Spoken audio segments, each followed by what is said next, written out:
Hello, everyone, again. The third day of the A4Q World Congress. It's rolling, and it's been really, really exciting. I'm now very, very proud to introduce to you Dr. Klaudia Dussa-Zieger, the chairman of the German Testing Board. And for more than 15 years, she has been trainer for the ISTQB certified tester foundation level and the advanced level. So once you've done your training with her, you pretty much So I would, don't talk any much more. I will give over to you, and please enjoy Claudia's presentation. And Christian, thank you very much. Hello, everybody, and welcome to my presentation. I would like to take you on a little journey on work I have done for the last 1.5 years. And the title actually says it all. ISTQB goes AI, and this is also the structure of the presentation. I would like to present to you what actually is ISTQB, what is the mission and the vision, what are we trying to achieve, what does AI do, and how do the two of them meet. So if you want to view it like that, ISTQB and AI, and then at the end, we will talk about a marriage between the two. ISTQB. ISTQB stands for International Software Testing Qualifications Board, and it is a non-profit organization that was founded more than 20 years ago. If you are perhaps of that age that you do remember working 20 years ago, and perhaps already as tester was not always a profession that was of high value or very well recognized. And there was a need in industry to come up with a scheme or with a qualification profile so that people could educate according to this profile and follow a career path. So the intention of ISTQB was to give that to the community. So to continually improve and advance software testing by building up a body of knowledge and continually working on the practices, continually encouraging further research, reaching out to people and getting more and more knowledgeable about testing. So this is at the core of it, the vision of ISTQB, what it stands for. If you look at the figures, as I said, ISTQB was founded roughly or a little less than 20 years ago. And since then, it has been continually growing. Back in 2002, it was founded by 8 countries coming from the northern part or middle part of Europe. And by now, we have more than 66 boards that joined the train. So you can see on the geographical map, all the areas that are covered with blue are actually countries where we have a member board that is working in ISTQB. So the need for this certification, the need to show what you can do as a tester, that you can show by certification that you are knowledgeable, that you are qualified to do a job, was indeed there, and it has been a success story without comparison. The latest figures I put on the screen, or actually on the slides, are from the beginning of April. And by now we have more than 1 million exams and we have a passing rate. So we only handed out a little more than 750,000 certificates. So ISTQB is really a good idea, has been a good idea, and it's still thriving, and it's still really worth investing time and looking at it. So the vision was to empower testers to get more knowledge. And besides that vision, we also have a set of mission statements. We have a set of 10, and I only highlighted the 2 for me most important ones in this talk. Of course, we also want to promote the value of testing as a profession, and so on and so on. But in this talk, it is important that we want to advance testing. So we are continuously on the verge looking for new techniques, for new areas where we should apply it. We want to draw these best practices out of the industry. We want to look at new technologies, at innovative research, and really make that knowledge available. And in that context, we are not the only ones who have a lot of brains and are the most intelligent ones. We want to cooperate with other people. We are an open community, and we want to share the ideas, and we want to share the innovations. And if you keep that in mind, you can very well understand how the entire scenario or the product portfolio is set up. If you look at the very bottom, you have the ISTQB certified tester. That is like the It's like Basics 101. This is what everybody should know. But on top of that, we built modules for different career paths, so you can become a test analyst or a test manager. We said that it's very important to look into the area of Agile, so you can go to the path of Agile tester or become an Agile technical tester. And then we also have a third stream, which is called the specialist stream. And in that area, we combine knowledge that is particular to one topic. So you can either do a certificate for a security tester, or for test automation engineer, or for usability testing, or for performance testing or acceptance testing. So we know and we recognize that there are a lot of specialists out there, or speciality or special areas out there where you want to get some knowledge, where you perhaps want to learn. If you're confronted by the task that you're supposed to do some performance testing in a month. Now, where do you get that knowledge? How do you learn about performance testing?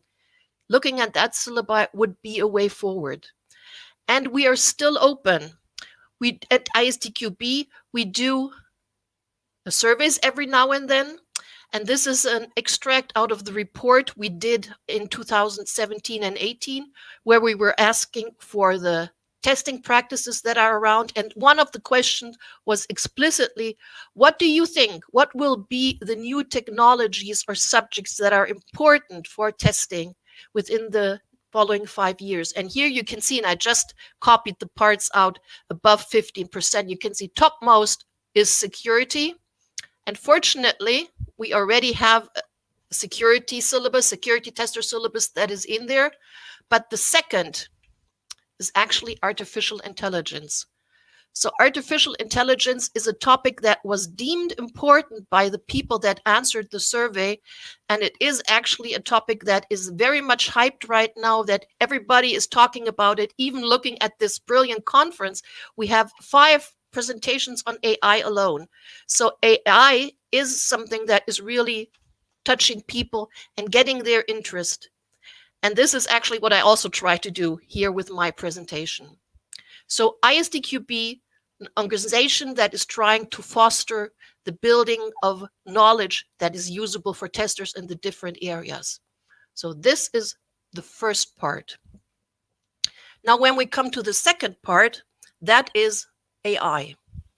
AI as a term was coined back in 1956 at the, I think now famous Dartmouth conference, where they decided that they wanted to set up AI as an independent field of research. You can follow some philosophical discussions whether artificial intelligence has been around longer. I don't really care. I would like to start from that point where we really talk and use that term AI. And then you can look at AI, and this is something that is really fascinating to me. You can really distinguish different periods. So AI goes like a wave up and down. And actually, the exciting question is, why is it so successful? And why is everybody talking about it right now? But let's start at the beginning. In the very first days of AI, or here it's coined in the early days of AI, what was done there? That was the time between 1940s and the end of the 1950s, where the first people actually started to model neurons from a human brain. So what you can see up in the right upper corner is actually a model of a perceptron, where you have a weighted function, where you have input, where you have an activated function, and where you have the output. So from the beginning, AI was about neural networks. It was about modeling perceptrons, and we will see later on that the models get more and more complex. But this is not everything. AI is still a lot more. From the very beginning, also deduction techniques, automatic deduction techniques based on mathematical logics are parts of AI. And perhaps if you study computer science, and perhaps if you think back to your time as a student, topics like propositional logic or predicate logic, that was developed and looked at from the beginning in the early days of AI. Then about the next 20 years, research was continuing in AI. And for this presentation, I would kind of ignore the terms symbolic and subsymbolic. Perhaps if you have some questions about that, we can come to them after the presentation. But Work in the artificial neural networks continued. So now we're talking not only about a neuron or a perceptron, we're talking about multi-layer networks. So research continued there. A lot of work was done there. Also, the deduction system, coming from techniques now to complete systems, they evolved. Languages like Prolog, perhaps you also had the chance to program in Prolog when you were back at the university, they evolved. And then again, 20 years later, knowledge-based system came up. And knowledge-based systems were really thrilling because you would capture the knowledge and you would try to deduce something reasonable, something valuable for you. But this is also where the problem was, because back then, look at the years. We're talking about the time between 1980 and 2000. The processing power was not big enough that you could really use it. So after 2000, we had a decline of AI activities. So knowledge-based systems were developed, and even further development of mathematical models on probabilistic reasoning. And to tell the truth, I am located here in Germany, in Nuremberg, and I went to school, or my alma mater is the University of Erlangen-Nuremberg. We did have an AI chair back then, and around 2001 or 2002, that chair was closed because there was no more funding and no more people willing, or in a particular industry, willing to spend time on that. So it definitely dropped. And for the last 10 years, since 2010, machine learning popped up. And the success of machine learning, that really led to a huge interest in industry, and we have a vast amount of applications. I will show you in about, 2 to 3 minutes. So the name of the game is really machine learning. Why is it working, and what is it actually doing? In machine learning, you need a neural network, an artificial neural network, nowadays a deep network where you have several layers of neurons. And you have a statistical learning algorithm, so that based on the data that is fed to you, you can learn and you will change. So you have a self-improving system. And why was that leap in the development, and especially in the industrial application, possible? Because for the last 10 years, the processing power just popped up. You have very fast machines that have been developed at the beginning for gaming. You have huge arrays of processors that can actually do these very simple calculations. If you look back to the perceptron, we're just talking about a weighted sum. So they're very powerful. You can do a lot of them in a very short time. So the increase of processing power, that is actually one of the factors that led to the huge improvement or the huge uptake of AI. And the second aspect is the availability of data. Due to the fact that we are more and more used to digitalizing our environment, using the internet, using web shops, doing services with the government via the internet, a lot of, not only with government, also for fabrication, also for other topics, a lot of data is available, and the machine learning algorithms have sufficient data to learn from it. So the availability of data is one important point, and then also the processing power, that you have enough power that you get the results in a reasonable number of time. You don't want to wait for the calculation several days. You actually want to have them right away. Machine learning did the trick in combination with these factors that just evolved over the last 10 years. And if you look at the areas of application, they are so many. The ones I want to present to you are just a few, just to give you an example, to give you an idea what is possible. And I bet you are already surrounded by AI-based applications or AI-based systems, and perhaps you don't even know it. Medical diagnosis is a large area of AI-based systems. And there are systems out there that are equal or even better than a medical expert. Let's take as an example a software that makes a diagnosis whether you have a particular type of cancer. If you compare that to a normal doctor, even if he's an expert, he probably looked at 1,000 patients or of 10,000 patients, or at the radio images, the CR images, CT images of a patient. He looked at perhaps 1,000, or if he has been working for a long time and did a good job, perhaps even 10,000. But such an AI-based system can look at hundreds, thousands, or perhaps millions of data. So in medical diagnosis, AI systems are already well established and at least as good as an expert doctor. Production, intelligent robots that support you in your daily work when you assemble something, they are already in use. Predictive maintenance, using data on machines, in this case on a caterpillar, but you can also take all different kinds of machines.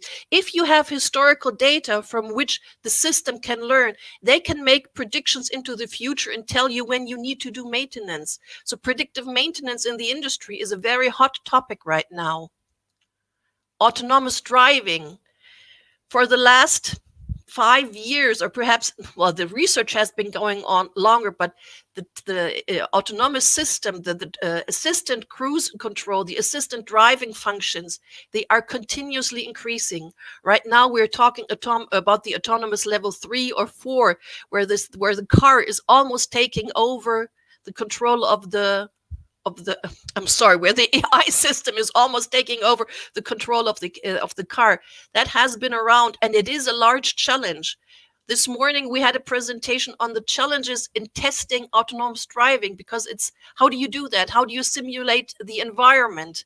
How do you make sure that you consider all the cases? How do you make sure that you don't have such a glitch as the Tesla with the white truck against a bright sky? So autonomous driving is definitely also an area of application that has been around and will be around for a long, long time.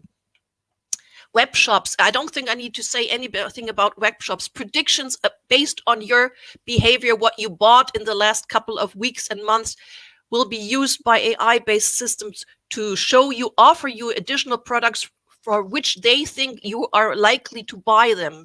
So web shops and voice recognition and translation. I don't know if you have used DeepL, a translation tool. I have been using it very often lately. I am really, really amazed on the quality of the translation. It's brilliant. It's really very good. So we have a lot of areas where we are already encountering and seeing AI-based systems. And the hype cycle, and I took the hype cycle from Gardner for you from last year. The hype cycle for artificial intelligence is not over yet. We have still a lot of topics that are still on the innovation trigger, so that are still going up. Augmented intelligence, or AI governance, or deep neural net specific hardware for deep neural networks, so DNN ASICs. So there is still a lot of work to do. And I think for the business guys among you, there is also a lot of money to make in AI. This is a prediction coming from LearnBunds, where they did an estimate on the software market revenue for AI-based systems. And you can see that it really nicely goes up. We are only at 2021, and we're talking about roughly $35–36 billion, but it is prognosed within the next 4 years to raise up to $120 billion. So AI is there, it is in the market. We already have a lot of applications. And now the question is, what do we do about that as testers? And this is actually the point, the marriage where AI and ISTQB comes together. AI has been around. We have a lot of AI-based systems. And of course, people already have been testing the software that drives the autonomous cars. And we have people that have been testing the medical software where the system is doing a prognosis. So testing of these AI-based systems has been done, but something was in the air definitely in 2019 when 3 independent interest groups developed syllabi on software testing and AI. And they were really independent. We have one group on the very right side from the Asian region. So the Korean Software Testing Board and the Chinese Software Testing Board came together, did a joint effort, and developed a syllabus on testing of AI. And they published it in fall 2019. Then in the middle, you have a testing syllabus from a again from an interest group called Artificial Intelligence United. This is mainly driven from India, and they came up with a syllabus in parallel. And then on the left-hand side, you have the A4Q, the Alliance for Qualification syllabus on AI testing, or it's officially called AI and software testing. And they also came up with a syllabus on AI on testing. So we have 3 syllabi that have been published within a 2-3 months period. So there was something in the air, and the need that you need to provide some guidance, some best practices, communicate some experiences on AI-based testing.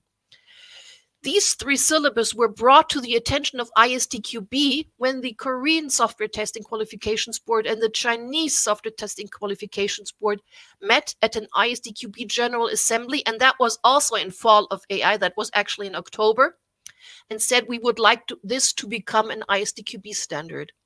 And then the discussion started, because in the AIU document, the Indian board was involved, and even in the A4Q document, or in the A4Q syllabi, several experts from ISTQB were involved. And then,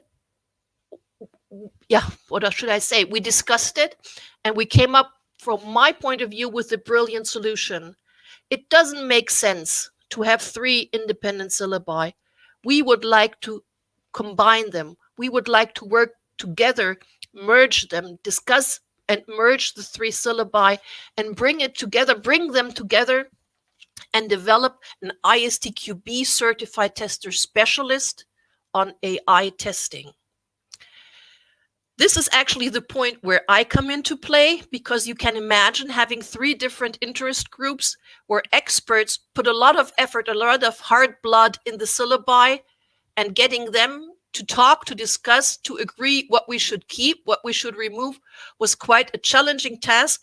And I kind of was in the middle. I wasn't part of the I wasn't part of either group. So I was in the middle, and I was the moderator and kind of acted like Switzerland. I was like the neutral part in the middle. So what did we do in order to achieve this very high goal? We started and decided and agreed, and the start of work was actually the General Assembly was in October 2019, and start of work was in January 2020, so roughly 2-3 months later. We started and agreed on business objectives. We said, what do we try to achieve with the syllabus? And we agreed on 7 business objectives. And then what we did is we took all the learning objectives, and one syllabus also had hands-on objectives, and put them next to each other. And this is just to give you an impression. You don't need to read that. Please don't try to read it. The yellow part, these are the business objectives. And then for each syllabus, we put in the learning, we map them, and then we put in the learning objectives. And then one by one, we discussed the learning objectives, decided whether they are the same, whether it's a duplicate, whether we have some additional value here, some additional topic there, and how we would merge that. And that was a lot of hard work. The piece you see here on the screen is actually the one that is in the red box up here. So this is just one part, roughly a little less than 1/5 of the entire scope we had to go through. But we managed. A lot of hard work, but we managed. So right now we have a syllabus that consists of 3 major blocks. All experts agreed so far. The 3 parts of the syllabus, of the ISTQB syllabus, are that we say we have a first part, which is the introduction to AI, with the focus on machine learning, since machine learning is the hot topic of the day.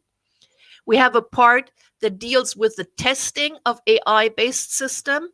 And then we switch around and use AI, or describe how you could use AI to do testing. So in a little figure, we describe the brain with the chip in the middle. So we describe what is artificial intelligence, what is symbolic logic, what is sub-symbolic logic, what is supervised learning, what is reinforcement learning. So you get the basics. Then part 2 is, how do you test such a system? And part 3 is how AI can support you as a tester to become better or more efficient or more effective with testing. So this is what it is all about. Based on the agreed learning objectives. And based on the structure that we have 7 business objectives and these 3 major blocks, we developed a syllabus. The syllabus roughly, and this is a sneak preview because it's not really officially yet published. A syllabus was developed. Currently, we have 11 chapters.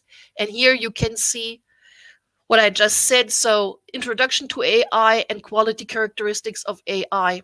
That is definitely belonging to the first part. And then it slowly shifts to testing issues. So we have a focus on machine learning. So we will deal with machine learning. We will definitely look at machine learning data. If you look at machine learning, you need to come up with data. You need training data, you need test data, and the quality of the training data is of essential importance to a good AI system later on. We will look at functional performance metrics, that is something like accuracy or recall or F1 score. Then we will look particular in chapter 6 at neural networks and testing. We will look at coverage metrics for neural networks, like a sign coverage, a threshold coverage, or an activation coverage. And then we will slowly move even further into testing. So chapter 7, testing of AI-based systems, we discuss the different testing levels that you could go through. For chapter 8, we discuss how you test particular traits, particular characteristics of an AI-based system. How you test a self-learning system. If you run one test case, after the system learns a little bit, you run the test case again and you get a different result. Did it pass? Did it fail? Is it good? Is it bad? So how do you deal with that? How do you deal with a system that has a probabilistic nature? How do you decide whether it's failed or passed? So testing AI-specific quality characteristics is quite a challenge. In the 9th chapter, we are actually coming down to testing techniques. We will talk about metamorphic testing. We will talk about A/B testing and other testing techniques. And then 10 is the use of test environments for AI testing, because you have specific requirements for them. We have to talk about simulation. And then the last part, and I don't say it has the same size as the others, but the last part is indeed using AI for testing. How can you use AI, for example, in the analysis of defects, or for example, in the optimization of a regression test set in order to get the best benefit out of the testing time you have? So this is the current content that we have in the syllabus. One specialty is that we have hands-on exercises. So we try to be very pragmatic and give a lot of value to the people who would go into the trainings.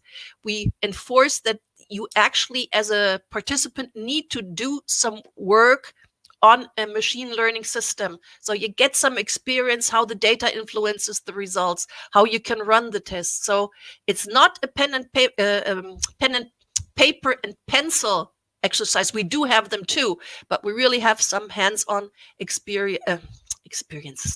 some hands-on exercises on how to deal with machine learning.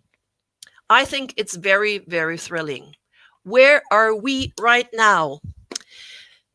It is a development within ISTQB, and we have to follow the development process. The syllabus text has been developed and the alpha review has been conducted. So I'm happy with that. And it's green. We're done. We received a lot of comments. So there is a very big interest in the syllabus. A lot of people are excited about it, and we get a lot of feedback, which is brilliant. And we are currently working through all the comments and processing them. We started, we're not done yet. So the little arrow is not green yet, but yellow. The plan is to submit an updated, improved syllabus, including all the associated documents, meaning sample exams and meaning exam structure and rules and accreditation guidelines, all this stuff for beta review, hopefully within weeks, so that we can make it for the fall GA this fall, also in October, to actually plan a release motion and get the syllabus out into the world. So we're going to give birth to the new syllabus. And if that happens, we are going to drink a lot of champagne, because it was a lot of hard work, and we're actually really, really very proud about what we did. This is the point of time where I would like to thank the great team. Here you can see the different interest groups that really participated. You will find a couple of speakers of this conference because they are into the topic. They are specialists in testing. Thank you to all of you. And last but not least, my personal opinion, AI won't go away. It is already there, and the influence will increase.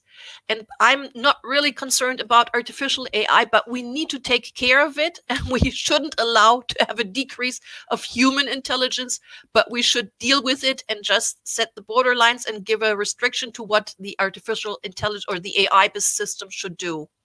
And this leads me to my last slide, which is, do you have any questions? This will put me on the screen again. Thank you so much, Klaudia. And I can just say, wow, as you said, it's a very thrilling year that's coming. And I think that during the Congress, AI has been a big topic as well. So what I found very interesting is that when you showed the testing practice report, that security and AI are actually even numbers. Yeah, almost. Yeah. And they should go hand. They should really go hand in hand. This is something that we kind of forget, because AI is sneaking into our life sometimes unnoticed. And yeah, you know, the hard thing about giving a presentation is what details do you omit and what do you really tell to the audience. So adversarial attacks and data poisoning is also part, because the quality of the training data is so important. So we also have this security aspect in there, of course, only as one aspect or one quality characteristic beyond between a lot of them. But yes, adversarial attack, data poisoning, interesting, very interesting. Yeah. Yeah, so we do have a lot of likes. I can't see any questions at the moment. Please, we still have a couple minutes left if you have any questions. If not, this topic reminds me of one of my favorite books as well, from Mark Ellsberg, Blackout. I don't know. Oh, yes. Very scary, too close to Scary, reality. but yes. You know, this is the topic, because they sneak in and everything shuts down properly, because everything and everybody is connected, even our power supply. Yeah. So that was very interesting. And AI always reminds me of that book somehow. So yeah, I think we can't avoid that. It already sneaked in. It's already there. It's not something that will come in 10 years. Definitely not. We are already in there, but we need to take control, and we need to make sure that we have the quality and the safety that we want. Yeah, and you are creating the awareness. Yes. Yeah. So I hope I made everybody curious so that you're waiting for the syllabus to come up. I'm pretty sure.